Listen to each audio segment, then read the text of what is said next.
Programang ito ay rated SPG. Striktong patnubay at gabay ng magulang ang kailangan. Maaaring may masiselang tema, lengguwahe, karahasan, sexual, horror o droga na hindi angkop sa mga...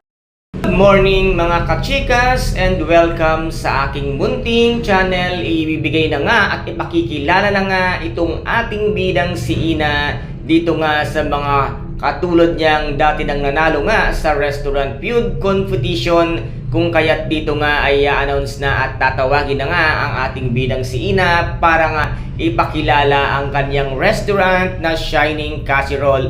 Ngunit talaga nga bruha talaga ito ngang si Amy at tinapakan nga niya ang gown ng ating bidang si Ina, kung kaya't ito nga ay napaluhod at agad-agad naman ngang sumaklolo si Yuhan at si Francis na nagmukha na namang tanga tuloy ito ngang si Amy sa kanyang maling hakbang na ginawa. Kaya dito ngayon ay nagngingit-ngit lalo sa galit at selos ang bruhang si Amy dahil siya naman ang may kagagawang kung bakit nga bigla-biglang mapapalapit ito ngang si Yuhan dito nga kay Ina. Hindi mo ba napapansin, Amy, na kahit sino ang mapatingin kay Ina ay nasa kanya ang atensyon dahil napakaganda niya at siya ngayon ang sikat at tinaguri ang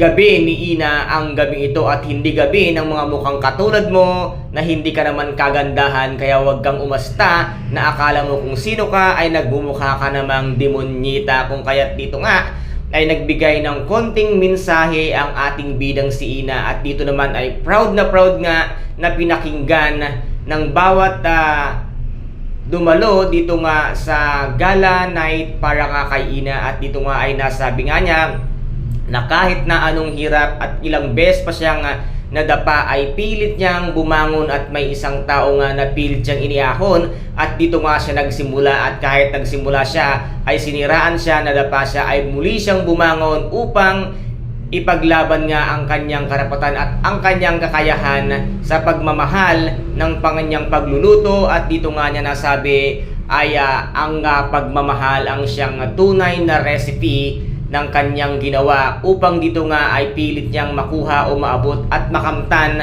kung nasaan man siya ngayon dahil nga minamahal niya ang kanyang trabaho at minamahal niya ang pagluluto dahil ito nga ang sinabi niya, nasa pagmamahal ang siyang tagumpay ng bawat isa sa atin. Kung kaya't dito nga ay bilib na bilib ang mga dumalo sa lahat nga ng sinabi ni Ina. Kaya dito naman ngayon ay ngit-ngit na ngit-ngit ang bruhangang si Amy dahil tinamaan na naman siya sa mga salita ang binitawan at nilabas nga ng ating bidang si Ina. Kaya guys, ito po ang ating pakaabangan sa mga susunod na episode dito nga sa Shining Inheritance. Kung nagustuhan po ninyo ang aking videos for today, paki-subscribe na lamang po ng aking channel, paki-like and share para maging update kayo sa lahat ng gagawin kong videos.